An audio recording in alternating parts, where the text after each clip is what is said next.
My father has no much of, idea of music and stuff like that. He wanted me actually to go educate myself as much as I can, or if I go and learn some vocational, follow vocational training and stuff like that. But I was a teenager and I love to sing.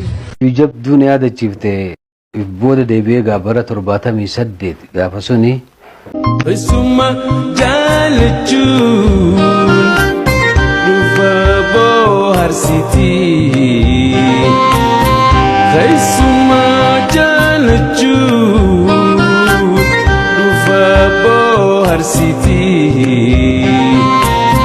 odoo harka hin quufne